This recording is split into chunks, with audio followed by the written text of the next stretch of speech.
To begin the journey into the hidden anatomy of the divine, one must first recognize that the human body is not a mere biological machine of meat and bone, but a living, breathing cathedral of cosmic architecture. We often walk through the world with a profound amnesia, treating our physical forms as simple vessels for labor or leisure, forgetting that every curve of our frame and every pulse of our blood echoes the mathematics of the stars. At the very center of this biological masterpiece stands the spine, a vertical axis that serves as the bridge between the heavy gravity of the earth and the weightless expansion of the heavens. It is the central pillar of the human temple, a literal and figurative lightning rod designed to conduct the electricity of consciousness. To speak of the spine as a Jacob's ladder is not to indulge in a quaint poetic whim, but to acknowledge an ancient, esoteric truth that has been whispered in the corridors of mystery schools for millennia. It is the understanding that the ladder described in the ancient visions, where angels ascended and descended between the terrestrial and the celestial, is not a structure located in a distant desert or a forgotten historical site, but is instead the very marrow and vertebra of your own being.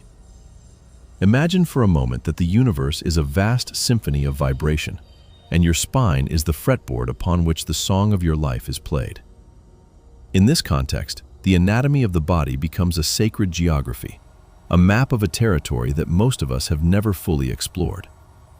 We are accustomed to looking outward for the divine, searching for the face of God in the clouds or the footprints of the holy in ancient texts, yet we overlook the luminous column that supports our every step. This spine, this white-boned serpent that curves with the grace of a river, is the primary conduit for the light of awareness. It is the path through which the raw energy of the earth is refined into the gold of spirit. When we talk about the hidden anatomy of God, we are describing a biological reality that is simultaneously a spiritual destiny. We are addressing the fact that the human nervous system is the most sophisticated technology in the known universe, a bridge designed to span the gap between the finite and the infinite. The metaphor of Jacob's ladder provides us with a profound framework for understanding this internal ascent. In the vision, the ladder is firmly rooted in the ground, yet its top reaches into the clouds. This perfectly mirrors the human condition. We are creatures of the mud, bound by the needs of the flesh and the laws of physics, yet we possess a mind and a soul that can touch the hem of the eternal. The spine is the physical manifestation of this dual nature. It begins at the coccyx, the cuckoo's beak, or the sacred bone of the sacrum, which sits deep within the pelvis, the heavy, darkened soil of our biological instincts. From there, it rises, vertebra by vertebra, 33 distinct steps that climb toward the skull, the high mountain of the brain, where the light of consciousness is most concentrated. This number, 33, recurs throughout history and mythology, not by coincidence, but as a symbolic marker for the completion of the human journey, the path from the base impulses of survival to the illuminated clarity of the crown. To look upon the spine is to see the history of evolution etched in bone. It is the record of our transition from the horizontal existence of the animal kingdom to the vertical aspiration of the human being. When our ancestors first stood upright, they did more than free their hands for tools. They aligned their nervous systems with the vertical axis of the cosmos. This shift changed everything. It allowed the energy that was once focused solely on the mechanics of the earth, reproduction, digestion, and locomotion, to begin its slow, steady climb toward the higher centers of the brain. The spine became a flute, a hollow reed through which the breath of the spirit could move. This is the hidden anatomy that remains largely dormant in the modern world. We live in a horizontal culture, distracted by the surface of things, our attention scattered across the horizon of our desires and fears.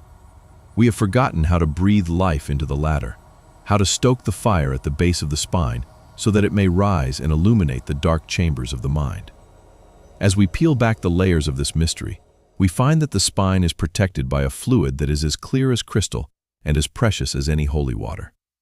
The cerebrospinal fluid circulates in a constant rhythm, a tidal ebb and flow that bathes the brain and the spinal cord. In many mystical traditions, this fluid is seen as the river of life, a liquid light that carries the chemical and energetic signatures of our highest states of being. When the ladder of the spine is properly aligned, and when the breath is used as a bellows to move this sacred fluid upward, the entire nervous system begins to vibrate at a higher frequency. This is the secret of the golden oil, or the Christos, the anointing that occurs not through an external ritual, but through an internal alchemy. The spine is the laboratory where this transformation takes place, where the lead of our heavy, unconscious habits is transmuted into the light of awakened presence. This exploration is not merely an academic exercise in symbolism. It is a practical reclamation of our birthright. In an age where we feel increasingly fragmented, disconnected from our bodies, and alienated from the divine, the realization that God's anatomy is hidden within our own gives us a point of re-entry into the sacred. It suggests that the path to the infinite does not require a pilgrimage to a far-off land, but a homecoming to the center of our own back.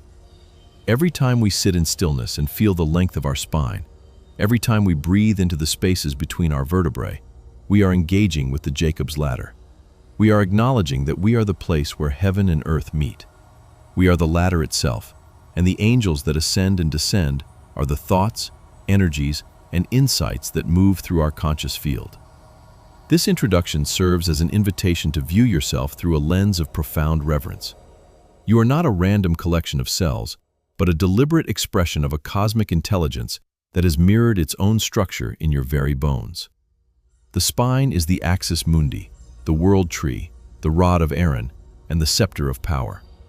It is the most vital part of your physical presence, and yet it remains hidden from your sight, supporting you from behind, much like the divine presence itself.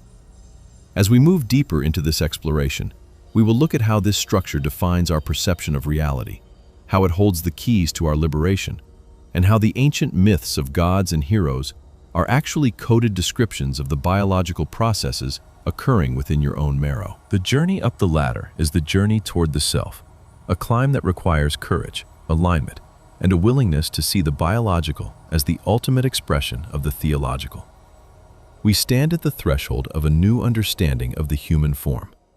By looking at the spine through the eyes of the mystic and the anatomist simultaneously, we bridge the gap between science and soul. We begin to see that the hidden nature of this anatomy is not meant to keep us in the dark, but to challenge us to seek the light within. The Jacob's ladder is waiting, sturdy and true, rooted in the earth of your pelvis and reaching for the stars of your intellect. It is time to begin the ascent, to recognize the sacred architecture that has been carrying you since the moment of your birth, and to finally understand why the ancients insisted that the kingdom of heaven is truly within. To move beyond the threshold of the introduction is to enter the inner sanctum of the body's architecture, where the core themes of this hidden anatomy begin to reveal themselves as universal laws. The first and most vital pillar of this understanding is the principle of verticality. In the vast, expanding geometry of the cosmos, there is a fundamental distinction between the horizontal plane of expansion and the vertical axis of transcendence. The horizontal world is the realm of time, of cause and effect, of the endless pursuit of objects, and the cyclic nature of birth and death. It is the landscape where we labor, where we build our empires and nurse our grievances. However, the spine represents a radical departure from this flatland existence. It is a vertical defiance of gravity, a structural rebellion that points toward a single, unmoving center. This theme of verticality suggests that while our lives may be lived in the horizontal world of social roles and physical needs, our true orientation, our spiritual north, is found along the plumb line of the spinal column. This is the axis upon which the soul rotates, the still point in a turning world. Interwoven with this verticality is the concept of the microcosmic mirror. This theme posits that the human form is not merely a part of the universe, but is a condensed, holographic replica of the entire cosmic order. When we examine the spine, we are not just looking at 33 vertebrae, we are looking at a biological mirror of the celestial spheres. Ancient traditions often spoke of the seven heavens, or the seven chakras, which are not invisible ethereal ghosts, but energetic focal points that correspond directly to the major nerve plexuses and endocrine glands situated along the spinal highway. The theme here is one of correspondence. As above, so below. As within, so without. The core concept is that the nervous system is a musical instrument tuned to the frequencies of the universe. When the spine is collapsed or out of alignment, the instrument is out of tune, and our perception of reality becomes distorted, muffled, and heavy. But when the latter is held upright, the resonances of the higher dimensions can be felt within the very marrow of the bone. This is the hidden truth of our anatomy, that we are built to be receivers and transmitters of a much larger intelligence. Central to this exploration is the theme of the serpent and the staff, a motif that appears in nearly every major civilization, from the caduceus of Hermes to the brazen serpent of Moses and the kundalini of the Vedic East. This is the theme of transmutation. The spine is the staff, the rigid support, while the nervous energy, the bioelectricity, is the serpent that winds around it. This energy is initially dormant, coiled at the base of the ladder in the dark, heavy regions of the sacrum, representing the raw, unrefined power of survival and procreation. The core concept of the hidden anatomy of God is the conscious redirection of this force. Instead of allowing this energy to dissipate solely into the horizontal world of external desires, the individual learns to draw it upward. This is the climbing of the ladder. As the energy rises, it passes through different gates or seals of the spine, each one corresponding to a different level of human experience, from security and emotion to will, love, communication, and finally, the transcendental vision of the third eye. This is not a religious dogma, but a biological process of refinement, where the raw oil of our vital force is burned to create the light of awareness. A deeper, more subtle theme that emerges in this narrative is the illusion of separation. We often perceive our spine as something that separates our inside from the outside, a wall that keeps the world at bay. However, in the philosophy of the hidden anatomy, the spine is actually the point of deepest connection. It is the antenna that plugs us into the field of universal consciousness. The theme here is that the Jacob's ladder is not a way to escape the body, but a way to fully inhabit it so that the boundary between the observer and the observed begins to dissolve. We realize that the nervous system does not just react to the world, it constructs the world. If the spine is the conduit for the light of God, then any blockage or tension in that conduit acts as a filter, coloring and limiting our experience of reality. The core theme of our study is therefore one of clearing the path. It is the understanding that spiritual growth is less about adding something new to ourselves and more about removing the obstructions, the physical tensions, the emotional traumas, and the mental rigidities that prevent the natural upward flow of grace through our vertical axis. Furthermore, we must address the theme of the 33 degrees of initiation. This number is a recurring cipher in the mystery schools, representing the 33 segments of the human spine. The concept here is that each vertebra is a degree of consciousness, a lesson to be integrated, and a weight to be balanced. To reach the summit, which is the skull or the place of the skull, Golgotha, one must successfully navigate the stresses and lessons of each spinal segment. This theme emphasizes that the spiritual journey is an incremental one. It is a step-by-step ascent. There are no shortcuts on the Jacob's ladder. One cannot leap from the base to the crown without passing through the heart. The spine teaches us patience and structural integrity. It reminds us that our spiritual heights are only as stable as our physical and psychological foundations. The hidden anatomy is thus a call to structural wholeness, where every part of our being, from the lowliest bone to the highest thought, is integrated into a single, cohesive column of light. Finally, we encounter the theme of the holy fluid, the liquid consciousness that bathes our central nervous system. In the context of core themes, this represents the sustaining grace. The cerebrospinal fluid is not just a shock absorber for the brain, it is a conductive medium for the spiritus. The theme here is that we are being constantly anointed from within. Every heartbeat and every breath pumps this fluid, creating a rhythmic prayer that most of us never hear. The core concept is that the body is self-sanctifying. We do not need an external priest to bless us when our own anatomy is performing a sacred rite with every breath we take. This internal anointing is the Christos, or the Krestos, the fluid of light that, when preserved and raised to the higher centers of the brain through a life of balance and awareness, triggers the blossoming of the pineal gland, the light of the body. These themes, verticality, correspondence, transmutation, non-separation, incremental initiation, and internal anointing, form the bedrock of our understanding. They transform the spine from a medical curiosity into a mystical map. They tell us that our bodies are not obstacles to spiritual realization, but the very vehicles through which it occurs. We are not spirits trapped in a cage of bone, but cosmic beings who have grown a spine so that we might stand upright and behold the majesty of the creation we inhabit.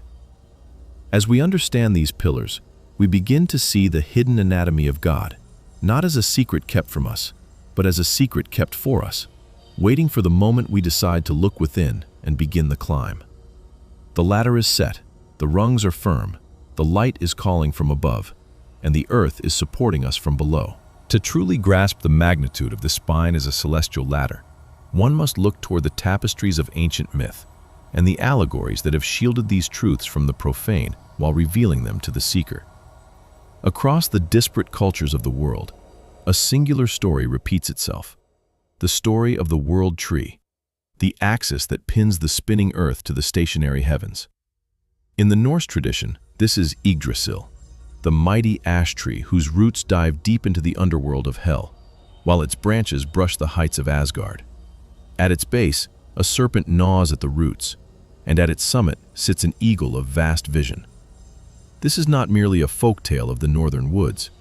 It is a symbolic description of the human spine. The roots are the sacral nerves, anchored in the darkness of our ancestral and biological past. The serpent represents the raw, untapped potential of our vitality, and the eagle represents the expanded consciousness of the brain. The narrative of Yggdrasil teaches us that the tree of life grows within us, and for our branches to reach the stars, our roots must be strong enough to pierce the depths of our own subconscious shadows. In the lore of the Middle East, we find the narrative of the Temple of Solomon, a structure built with meticulous precision to reflect the proportions of the divine. It is said that the temple was built without the sound of a hammer, suggesting a silent, internal construction of the soul.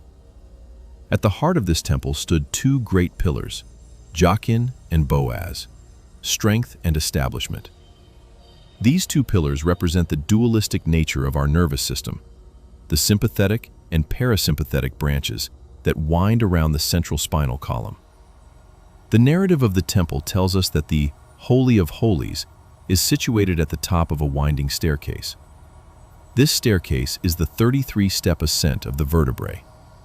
To enter the presence of the divine, one must climb this inner spiral, harmonizing the polarities of masculine and feminine, logic and intuition, action and rest.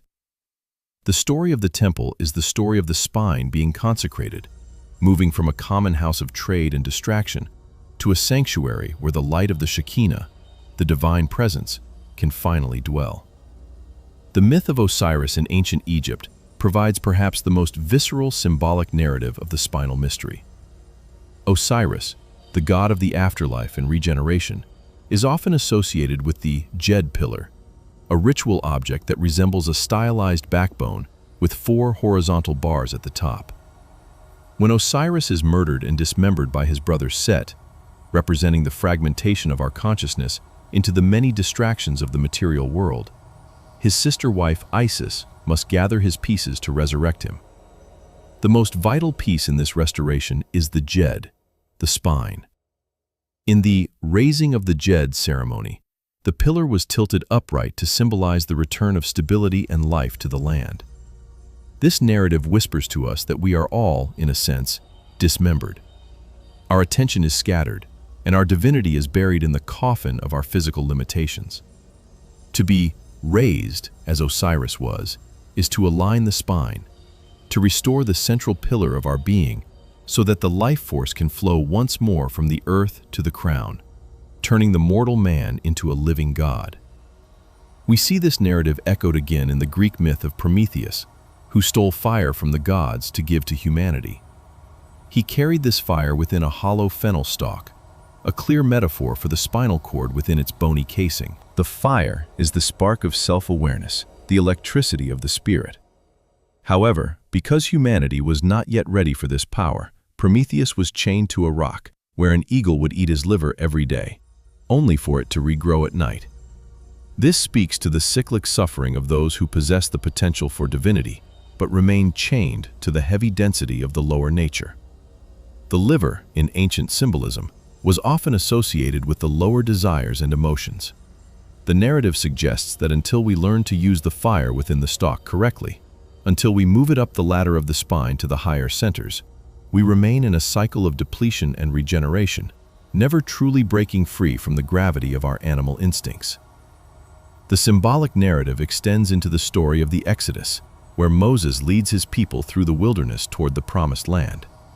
When the people are bitten by fiery serpents in the desert, Moses is commanded to fashion a serpent of bronze and place it upon a pole.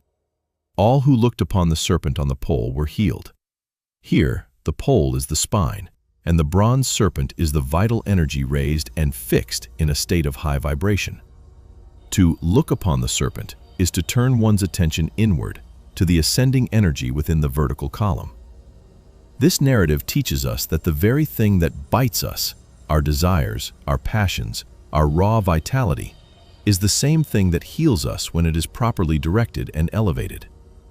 The wilderness is the state of our unrefined consciousness, and the promised land is the skull, the land of milk and honey, where the pituitary and pineal glands secrete the sacred essences that nourish the higher mind. Even the life of Christ is steeped in this spinal allegory. He was crucified at the place of the skull, and he lived for 33 years, mirroring the 33 segments of the spine. He was a carpenter, a builder of structures, just as we must be the builders of our own internal temple. The narrative of the resurrection is the ultimate symbolic story of the spine. It is the story of the seed, or the word, that descends into the earth, the base of the spine, and then, after a period of gestation, rises again to be glorified in the higher brain. This is the biological process of the golden oil rising through the 33 degrees of the spinal ladder to reach the optic thalamus, the light of the world within the head. It is a story of transformation where the physical body is not discarded, but is infused with such a high degree of light that it becomes a light body, a garment of immortality. In the East, the narrative takes the form of the churning of the Milky Ocean. The gods and demons use the great mountain Mandara as a churning rod and the serpent Vasuki as a rope to churn the ocean of existence to produce the Amrita, the nectar of immortality. The mountain is the spine, rooted in the turtle, the sacrum, and the churning is the friction between the opposing forces of our nature. Through this friction, the nectar is released. This story reminds us that the path of the spine is not one of passive waiting, but of active engagement. It requires the churning of our internal energies through breath, meditation, and ethical living. The nectar is always there, hidden in the depths of our own biology, but it only rises to the surface when the spine is held steady and the work of transformation is performed with diligence. These narratives collectively paint a picture of the spine, not as a support for the ribs, but as the protagonist of the human drama. Whether it is a tree, a pillar, a stalk, or a mountain, the spine is the stage upon which the soul's evolution is enacted. These stories are the hidden anatomy expressed in the language of the heart. They tell us that we are participating in a cosmic ritual every time we stand tall and breathe. We are raising the Jed. We are climbing the winding stairs of the temple. We are carrying the Promethean fire. The symbols serve as reminders that the physical world is a veil, and that beneath the surface of our skin lies a sacred history waiting to be reenacted by anyone brave enough to begin the climb. To move from the ethereal heights of myth into the grounding reality of daily existence is to ask the most vital question. How does the ladder of the spine function in the marketplace, the home, and the quiet moments of personal struggle? The practical integration of this hidden anatomy begins with a radical shift in how we perceive our own posture and presence. If we accept that the spine is a conduit for cosmic intelligence, then the way we carry ourselves becomes an act of spiritual hygiene. In the modern world, we are plagued by a physical collapsing, the rounding of the shoulders and the bowing of the head over glowing screens. This is not merely a musculoskeletal issue. It is a symbolic and energetic closing of the Jacob's ladder. When the chest caves and the spine curves into a question mark, we are effectively crimping the hose of our own vitality. The real-world implication is a state of chronic fatigue, mental fog, and a diminished sense of agency. By consciously lengthening the spine, we are doing more than improving our appearance. We are opening the gates for the flow of the golden oil, signaling to our nervous system that we are in a state of readiness and receptive to higher insights. The integration of this knowledge also transforms our understanding of emotional regulation and stress management. We often think of our emotions as being located in the heart or the head, but they are deeply anchored in the tension patterns along the spinal column. The knots we feel in our backs are often the frozen remnants of unexpressed words or unprocessed fears. When we view the spine as the Jacob's ladder, we begin to use movement and breath as tools for emotional liberation. A practical takeaway is the development of a spinal awareness throughout the day. Instead of reacting to a stressful situation with a defensive contraction, we learn to breathe into the ladder, creating space between the vertebrae. This physical expansion creates a corresponding psychological space, allowing us to respond to life from a place of centered verticality rather than horizontal reactivity. We find that we are less easily swept away by the storms of the world when our central pillar is rooted and resilient. Furthermore, the concept of the 33 degrees of initiation has profound implications for our professional and creative lives. It teaches us the value of incremental growth and the necessity of mastering the lower rungs before ascending to the higher ones. In a culture obsessed with instant results and shortcuts to success, the anatomy of the spine reminds us that true power is built segment by segment. Each vertebra represents a level of integrity. If we try to skip the foundational work, the ethics of our labor, the health of our relationships, the stability of our finances, the ladder becomes unstable, and any height we achieve will be precarious. Integrating this means approaching our goals with the patience of a master builder, ensuring that every degree of our progress is supported by a strong, aligned character. We begin to see our career and our creative projects as extensions of our internal architecture, demanding the same balance and vertical alignment we strive for in our bodies. In the realm of relationships, the hidden anatomy of the spine offers a new language for connection. Most human interactions occur on the horizontal plane, the exchange of needs, the clashing of egos, and the seeking of validation. However, when two individuals are aware of their own vertical axis, the nature of their connection changes. It becomes a meeting of two pillars. Instead of leaning on one another in a way that creates dependency and instability, they stand side by side, each rooted in their own divine anatomy. This creates a relationship based on resonance rather than lack. The practical integration here involves noticing when we are leaning out of our center to please others or to control them. By returning to our own spine, we regain our sovereignty and allow the other person the space to do the same. This is the secret of the two pillars of the temple. They support the roof together, but they do not touch, allowing the light of the divine to pass between them. The real-world implications also extend to our relationship with time and aging. We often view the aging of the spine as an inevitable decline toward brittleness and loss of height. Yet, if we treat the spine as a living ladder, the later years of life can become the most elevated of all. While the physical body may lose some of its youthful elasticity, the energetic conductivity of the spine can actually increase through years of conscious use. The integration of this perspective encourages us to invest in the fluidity of our being, not just through physical exercise, but through the cultivation of a flexible mind and a buoyant spirit. We learn that as long as the river of life is flowing through the spinal canal, we are perpetually being renewed.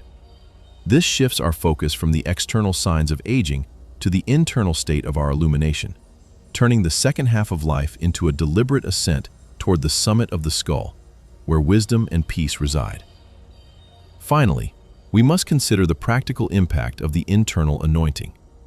In our daily lives, we are constantly bombarded by external stimuli that drain our energy and scatter our focus.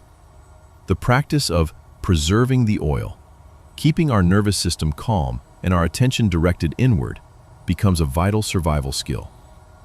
This means being mindful of what we consume, not just in terms of food, but in terms of information and environments. If we know that our spine is a sensitive antenna for the divine, we become more protective of our signal. We create rituals of silence and stillness to allow the cerebrospinal fluid to settle and the energy to rise.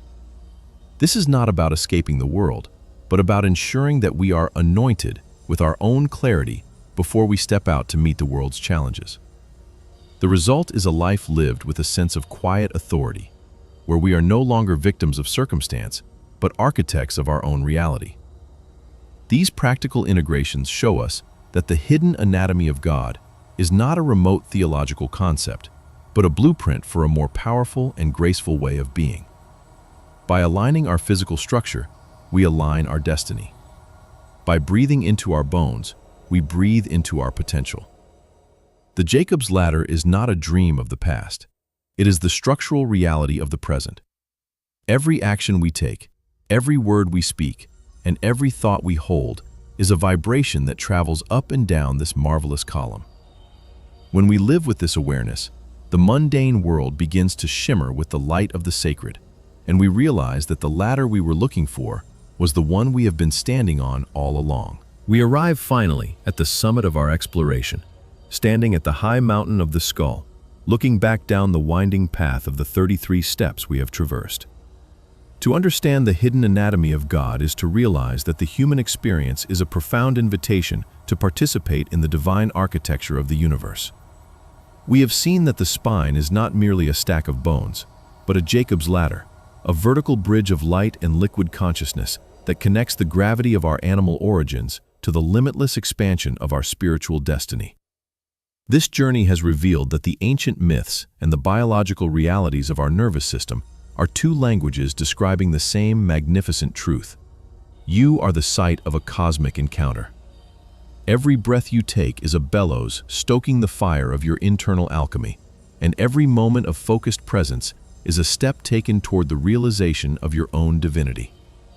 The transformation we seek is not found in the acquisition of more information, but in the radical embodiment of the structure we already possess.